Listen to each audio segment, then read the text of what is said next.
Росіяни завдали авіаудару по Бахмуту. Місто обстріляли з літаків. У результаті обстрілів частково зруйновано багатоповерхівка, приватний будинок та адміністративна будівля. Повідомив про це голова Донецької ОВА Павло Кириленко.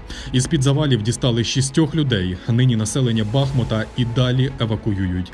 Із 73 тисяч мешканців міста залишаються трохи більше 20 тисяч.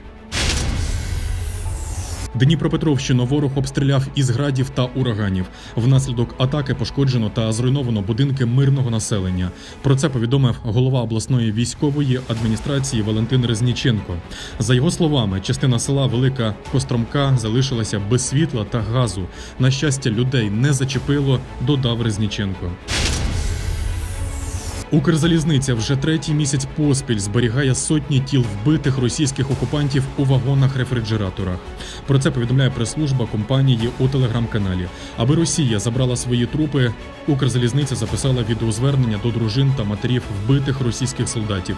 Нагадаємо, Кремль переховує втрати на війні, вдаючись до різних способів. Наприклад, згідно із повідомленням СБУ, записує вбитих військових до списку зниклих безвісти. Генеральний штаб Збройних сил повідомляє, що станом на 19 травня загальні бойові втрати противника на рівні особового складу орієнтовно становили 28 500 осіб. Найбільші втрати серед росіян протягом минулої доби спостерігалися на Слов'янському, Криворізькому та Запорізькому напрямках. На Запоріжжі триває розмінування. Лише за добу минулу працівники ДСНС знешкодили 10 касетних елементів і 2 снаряди реактивної системи залпового вогню «Ураган». Вони містили в собі по 30 касетних елементів. Рятувальники вкотре закликали людей бути обережними і не підходити до невідомих предметів. Росіяни заміновують українські території із особливою жорстокістю.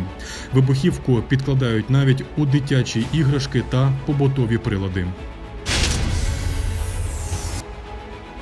Припинення вогню неможливо до повного виведення російських військ та звільнення окупованих українських територій. Доки Росія повністю не виведе свої війська із українських територій українською переговорною платформою, є зброя, санкції та гроші.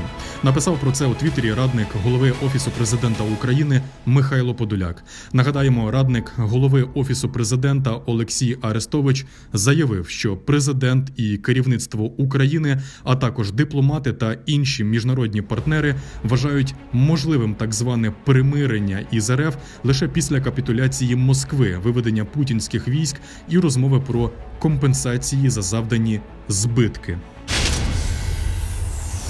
Військовий представник НАТО, знайомий із розвіданими найближчими тижнями, не очікує великих успіхів на полі бою ні для України, ні для РФ.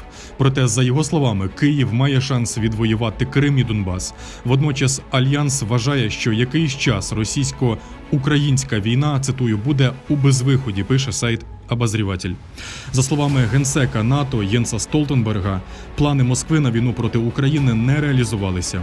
Наступ окупантів зазнає невдачі, а операція на Донбасі застопорилася. Їм не вдалося взяти ні Київ, ні Харків, ні інші великі міста.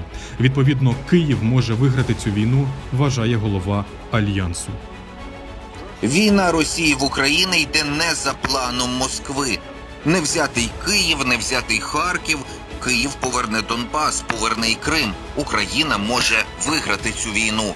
Українці мужньо захищають свою батьківщину.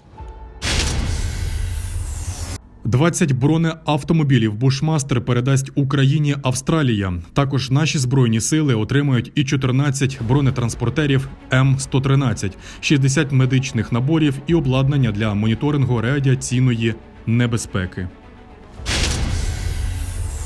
У 3-4 травня в Україні відзначають День вишиванки. Цього року це 19 травня. Президент України Володимир Зеленський привітав українців із цим святом. Глава держави був лаконічним.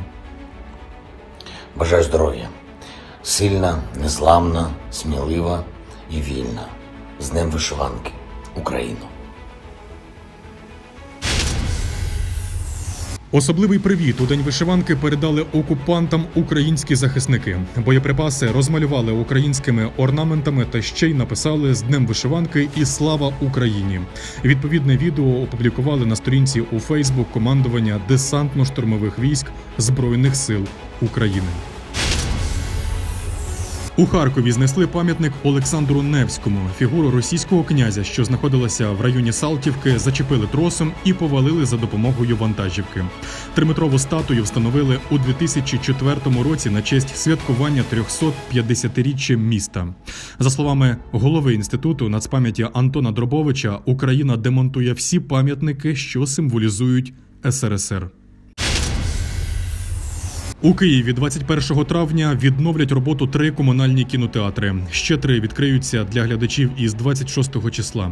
Розповів про це перший заступник голови КМДА Микола Поворозник.